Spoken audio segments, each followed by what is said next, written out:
John Bunyan was born in 1628 in Elstow, England, and from a young age, he exhibited a deep sense of spirituality.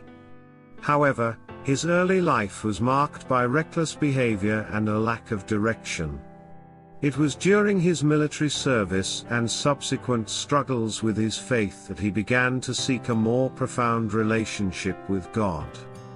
Bunyan's faith journey reached a turning point when he stumbled upon a group of devout Christians who showed him the path to salvation. He found solace in reading the Bible and attending prayer meetings. This newfound faith, like a beacon in the darkness, guided him away from his former sinful ways. Despite his transformation, Bunyan faced numerous trials and tribulations. He was imprisoned for his refusal to conform to the religious practices of the Church of England. During his time in jail, he continued to deepen his faith and wrote his most famous work, The Pilgrim's Progress, an allegorical tale of a Christian's journey toward heaven. During his imprisonment for refusing to conform to the religious practices of the Church of England, Bunyan's wife, whose name is not well documented, was deeply concerned for her husband's well-being.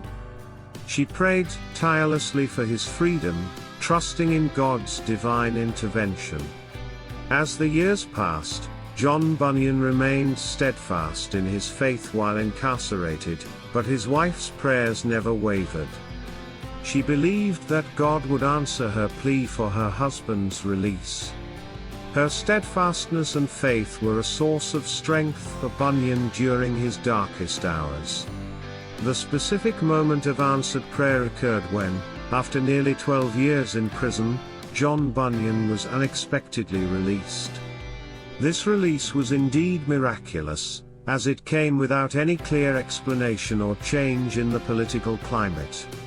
It was as if God had heard the cries of Bunyan's wife and decided that it was time for him to be set free. The sudden and unexplained release of John Bunyan was a testament to the power of faith and prayer. His wife's unwavering devotion and her prayers for his release were answered in a way that defied all human understanding. This event not only brought Bunyan back to his family, but it also allowed him to continue his ministry, writing, and preaching, which ultimately had a profound impact on the Christian community. Today, we see how John Bunyan was used in God's plan to write a book that would literally impact millions of people around the world. When he was in prison writing this small book, he could not have imagined that it would be the second best-selling book in history, only behind the Bible itself. So far, 250 million copies have been sold, and counting. Just as Joseph endured years in prison before God used him to feed a hungry country during a time of famine, and Moses endured 40 years in the desert as a shepherd before God called him to lead the Israelites out of Egypt, it seems that John Bunyan's time in prison was the time set apart by God to accomplish his will. In the end, John Bunyan's life is a reminder to all of us who seek first God's kingdom and his righteousness, that the only most important thing in our lives is that God's will be done, not ours.